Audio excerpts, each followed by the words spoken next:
Sutra Sagrada, Palavras do Anjo. O anjo torna a falar. Suas palavras, elevando-se ao céu, formam um arco-íris multicolor, espalhando-se sobre a terra, transformam-se numa bela sinfonia, ao som da qual dançam no céu querubins com suas tênues vestes tremulando ao vento, trazendo nas mãos ramos de viçosas flores. Uma chuva de pétalas cai suavemente sobre a terra, transformando-a em perfeito paraíso. E o mensageiro do céu prossegue. Vim para revelar as palavras de Deus, que é perfeição. Aquilo que Deus me revelou, revelo a vós também. Aquilo que Deus me disse, digo a vós também. Sou um enviado do Criador, sou a palavra do Criador, sou a vibração do Criador. Venho do Criador e vos ilumino com a palavra. Sendo eu a luz do Criador, onde incide minha luz não há trevas, nem doença, nem envelhecimento, nem morte. Aquele que crê em minhas palavras alcança a vida infinita e brilha para sempre, pois sou a palavra do Criador. As palavras que digo não são ditas por mim, mas por Deus que está em mim. E eu também ouço a voz de Deus nas palavras que pronuncio. Sou apenas uma trombeta. Homens, não adoreis a mim, não louveis a Deus manifestado na forma. Todas as minhas virtudes provêm de Deus onipresente. Venerai a Deus que eu aponto e não a mim, pois sou apenas mensageiro. Tendo eu próprio compreendido que minha essência é Deus, faço-vos compreender que também vossa essência é Deus. A verdade para a qual deveis despertar em primeiro lugar é de que a essência de todas as pessoas é Deus. Sabei que a infinidade de almas são todas reflexos do mesmo Espírito Divino, a semelhança de milhões de imagens de um mesmo objeto, refletidas em milhões de espelhos dispostos em torno dele. Embora vossas almas pareçam diferir umas das outras e manifestem-se de diferentes formas, são todas reflexos do mesmo Espírito Divino e são uma única vida. Por isso sois irmãos entre si. Se compreenderdes que todos os seres são irmãos, que todas as vidas são irmãs, que todas as criaturas formam um todo indivisível e que Deus é Pai de todos os seres, brotará espontaneamente em vós o sentimento de amor e louvor ao próximo. Portanto, não vos prendais à aparência do corpo físico, nem discrimineis vossos irmãos segundo a aparência. Aparência nada mais é que reflexo de vosso pensamento. Como poderia a vida, que é eterna, estar alojada no corpo carnal que envelhece e morre? Tendo assim dito o anjo, os querubins que dançavam no céu juntam-se diante dele e o saúdam com reverência. Um deles, que veste um delicado manto verde claro e que demonstra ser o mais sábio, adianta-se e assim questiona.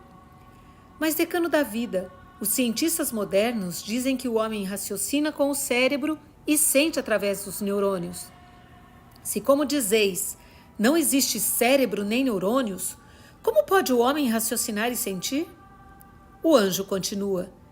É ilusão pensar que o prazer, a dor e as demais sensações estejam na matéria conhecida como corpo carnal. Porque o corpo é nada, porque ele é apenas projeção da mente, desempenha melhor suas funções quando o homem vive despreocupado com seu corpo. Por trás do corpo existe a mente, que através do filme mental projeta a imagem do corpo na tela do mundo fenomênico. Desfazei a ilusão de que sois corpos carnais. Mesmo no mundo da projeção, os cientistas mais eminentes não veem o homem como corpo e esclarecem que os sentidos são atributos da mente que atua por trás do corpo. Não vistes o caso do paciente, do grande médico italiano Lombroso? O paciente que sofrera deslocamento do sentido da visão não conseguia ver com a ponta dos dedos em vez de ver com os olhos? Nas extremidades digitais não existe globo ocular, nem retina, nem nervo óptico, mas o paciente conseguia ver através delas.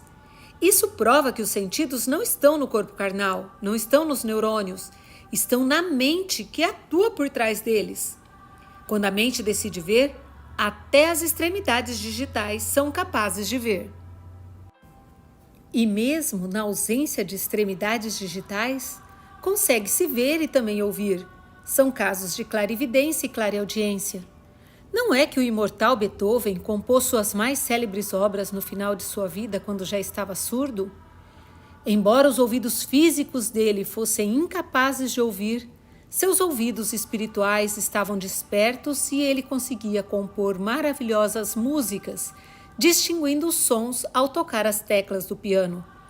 Portanto, é realidade, não teoria, que o homem, desde que sua mente transcenda o corpo carnal, pode ver sem olhos, ouvir sem ouvidos e tocar nos objetos sem ter corpo físico.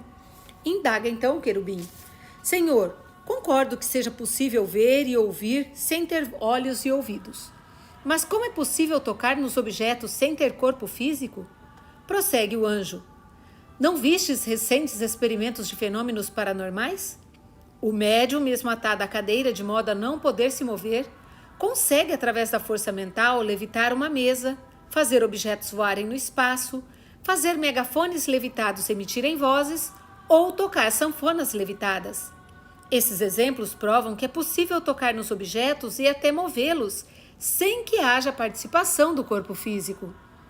Se a mente consegue movimentar um objeto, é porque objeto e mente não são elementos distintos.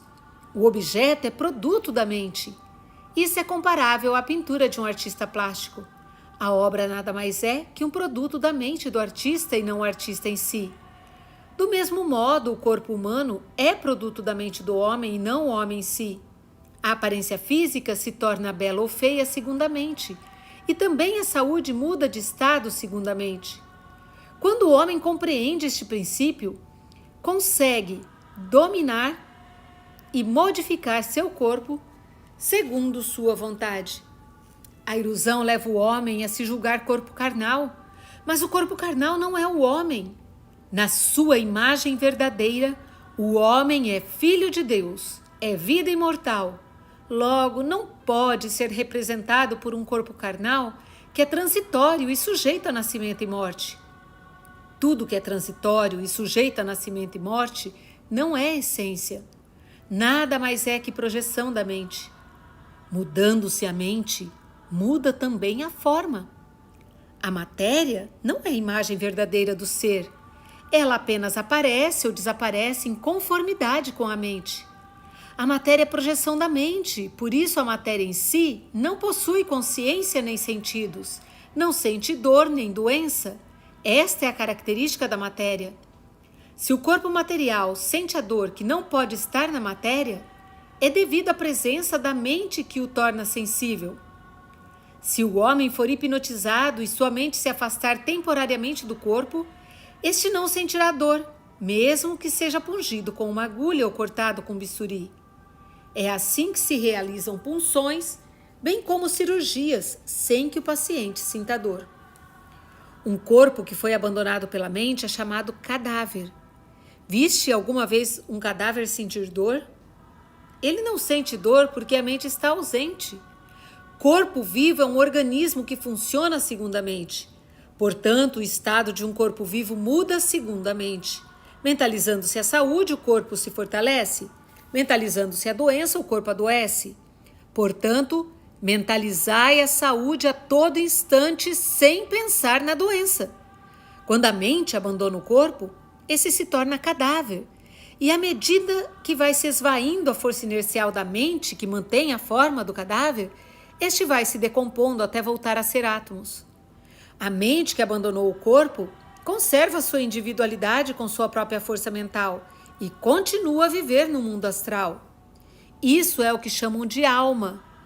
Aquele que purificou a mente ingressa em um mundo espiritual elevado adequado a ele. Aquele que não purificou a mente cria com sua força mental um ambiente adequado a ele e padece nesse ambiente. Portanto, mantende pensamentos sempre elevados e jamais penseis no mal, jamais penseis na impureza, jamais penseis no sofrimento, jamais penseis na doença. O mal, a impureza, o sofrimento e a doença não são criações de Deus. Eles nada mais são que fantasmas criados pela vossa própria mente. Vendo a escuridão, não a julgueis existência real. A escuridão nada mais é que a ausência de luz. O mal, a impureza, o sofrimento e a doença são apenas estados em que está ausente a força criadora de Deus. O que Deus não criou é irreal. Irrealidade. A isso se dá o nome de mal, impureza, sofrimento ou doença. Então, por que temer o sofrimento que é irreal? Por que temer a doença que é irreal?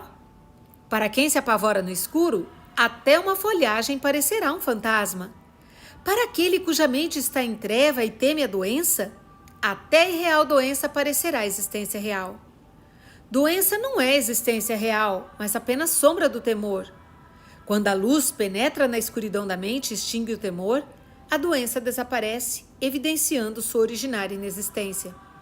Portanto, visualizai sempre a imagem da realidade harmônica, perfeita e pura. Visualizai sempre a imagem do Filho de Deus harmônico, perfeito e saudável. O homem é filho de Deus e nada além disso. De Deus, que é perfeição, não provém a infelicidade. De Deus, que é perfeição, não provém a doença. Infelicidade e doença não passam de produtos da ilusão dos 5 sentidos. Não temais a doença. A doença imaginada pelos 5 sentidos não pode afetar em nada a imagem verdadeira de vossa vida. Não pode infelicitar em nada a imagem verdadeira de vossa vida. Qualquer que seja a doença, qualquer que seja a infelicidade, nada mais são que miragens que encobrem a imagem verdadeira da vida. Essas miragens nascem da ilusão, ou seja, do desconhecimento da imagem verdadeira da vida.